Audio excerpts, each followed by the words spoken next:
हाँ भाई, हम आ गए हैं वापस से वर्ल्ड कप के साथ। क्रिकेट वर्ल्ड कप जो है वार्म अप, मतलब वर्ल्ड कप स्टार्ट हो गया है और कुछ वार्म अप मैचेस भी चल रहे हैं। और जैसा कि एक्सपेक्टेड था कि मतलब स्टार्ट होते ही साथ बुराइयां शुरू हो जाएंगी। और ऑस्ट्रेलिया फुल एक्सपेक्टेशंस के लिहाज से वैसे ही चल रहा है। पहला अपसेट आपका हुआ नीबिया वर्सेस श्रीलंका का। मतलब बिल्कुल अनएक्सपेक्टेड, बिल्कुल मतलब किसी ने सोचा भी नहीं था। सबके दिमाग में था कि ये तो बिल्कुल स्मूथ रनिंग है।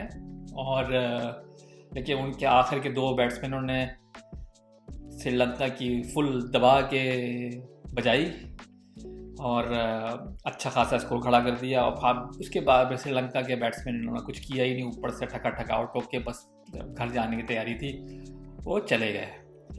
और बहुत बड़ा अपसेट हुआ, और इतना बड़ा अपसेट हुआ कि अब उनका जो रन रेट है वो इतना ख़राब है इस वक्त श्रीलंका का कि उनको वापस आने के लिए बहुत जान मारनी पड़ेगी। तो हाँ, अब ये सिचुएशन है। चलो भाई, हमने एक्सेप्ट कर लेते, चलो यार एक दिन होता है, चल गया कोई बात नहीं। एक दिन तो हम कोई बुरा नहीं मानता। दूसरे दिन स्कॉटलैंड वर्सेस वेस्ट इंडीज, वहां पे वेस्ट इंडीज पिट गए। मतलब यार समझ में नहीं आ रही ये हो क्या रहा है। या तो ये कोई साजिश है कि मतलब बुरी टीम, मतलब बच्चों वाली टीमों से पाकिस्तान इंडिया की मार लगवानी, पटाई लगवानी है, या तो ये प्लान है, या कुछ इस तरह का मुझे लग रहा है कुछ कहानी चल रही है। क्योंकि जिस तरीके से ये स्टार्ट हुआ है तो लग रहा है कि बहुत ही हल्की टीम आएगी टूर्नामेंट हमारे जो मेन राउंड के अंदर और बजा के जाएगी बेसिकली।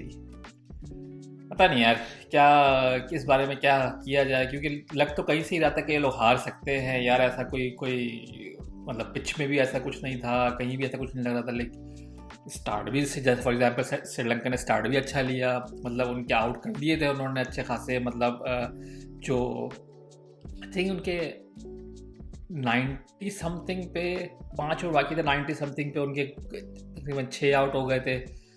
फिर लेकिन उनके आखिर के आके दो बंदों ने आके बना दिए टाइट करके ना, तो वो पहुँचा दिया उन्होंने, डबल कर दिया ऑलमोस्ट स्कोर ना, 160 से ऊपर ले गए। तो और फिर श्रीलंका ने खेला ही कुछ नहीं, तो क्या क्या बंदा बोला कि आप क्या खेलेंगे क्या नहीं खेलेंगे। खैर, अब इससे सबक ये लेना है हमें हमारी पाकिस्तानी टीम को कि भाई चौड़े होके नहीं आना अपने, बिल्कुल भी चौड़े नहीं होना, क्योंकि हालात बहुत टाइट है। और पिचेस और जो माहौल है ना, वहाँ का जो इन्वायरमेंट है उसमें कुछ गड़बड़ है, कुछ मिला हुआ है उसके अंदर। तो इसलिए जो है ना, आपको बहुत ही हल्के हल्के आना होगा। अगर चौड़े में आए, बड़े में आए तो गया। तो इसलिए अब श्रीलंका का और वेस्ट इंडीज़ का देख लिया हमने। अब हमें भी अपना जो होने वाला है हाल, उसके बारे में बहुत सोचना पड़ेगा। क्योंकि आज वार्म अप मैच भी था भाई, पाकिस्तान वर्सेस इंग्लैंड, जिसमें पाकिस्तान की मतलब वार्म अप था तो क्या कह सकते हैं, मतलब हम तो खुशी हो सकते हैं वार्म अप में कि भाई चलो ठीक है, हमने बाबर को नहीं भेजा, रिजवान को नहीं भेजा, ऊपर हमने ट्राई की, हमने शाहीन से खाली 2 ओवर कराए, खुश हो जाए। लेकिन ये कि अच्छा नहीं हुआ भाई, हम वार्म अप हार गए। क्योंकि ये जो है ना, बहुत इंपॉर्टेंट चीज़ होती है कि आप जो है हर चीज़ जीतते जा रहे हो ताकि आप टूर्नामेंट में अच्छे से रहो, जितना अच्छा ट्राई करो। लेकिन ये कि जो विनिंग कॉम्बिनेशन होता है, विनिंग जो मेंटालिटी होती है, वो कंटिन्यू रहे वो आपकी। तो यहाँ पे वो लूज़ हो गए।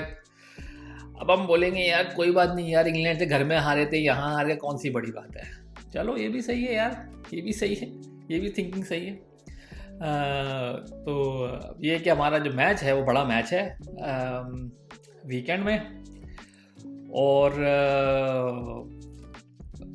2 चीज़ें मैंने सोची उस बारे में। मैंने सोचा कि अगर पाकिस्तान मैच जीत गया तो मैं सेम डे बनाऊंगा वीडियो, पाकिस्तान मैच हार गया तो आई थिंक नेक्स्ट डे बनाऊंगा, ताकि थोड़ी धड़कन वगैरह थोड़ा सा ना बाहर निकला है वहाँ से, और फिर बनाऊंगा मैं। लेकिन इससे पहले इसके बीच में काफ़ी सारे मैचेस हैं उनको कवर करूँगा मैं। और कोशिश यही है कि मैं ज़्यादा से ज़्यादा मैच देखूँ, नहीं देखूँ तो हाइलाइट्स देख के, अगर हाइलाइट्स ना देख सकूँ तो मैं एटलीस्ट स्कोर कार्ड देख के और थोड़ा सा पढ़ के कमेंट्री को देख सकूँ कि मतलब क्या हुआ क्या था मैच में ना, और फिर मैं उस पर कोई रिव्यू कर सकूँ। यही मेरी कोशिश होगी इस पूरे टूर्नामेंट में। और आने वाले मैचेस में कॉम्प्रिहेंसिव अलग अलग कोशिश करूँगा कि मैच की रिव्यू करूँ। और अगर आप लोगों को कोई राय है, कोई बात है जो आप मुझसे चाहते हैं कि मैं करूं, तो बिल्कुल आप बता सकते हैं। उसके लिए आपको कमेंट करना पड़ेगा या मुझे ईमेल करना पड़ेगा mrsapata@gmail.com पे। और सब्सक्राइब करना मत भूलिएगा बिल्कुल भी, क्योंकि जितनी वीडियो अपलोड होंगी तो आपको नोटिफिकेशन मिलेगा, तो आप देखेंगे ना भाई। बगैर नोटिफिकेशन के कैसे पता चलेगा कि वीडियो आ गई है? वरना तो आइए बोलेंगे भाई कोई आपने, बहुत सारे मुझसे पूछते हैं यार तुमने वीडियो नहीं बनाई काफ़ी दिन से। भाई सब्सक्राइब करो और बेल आइकॉन दबाओ, जब तो घंटी बजेगी फ़ोन में यार। समझते नहीं है बात को, निकलाते हैं रात को। चलो फिर अपना बहुत ख्याल रखिएगा और नेक्स्ट वीडियो मिलते हैं।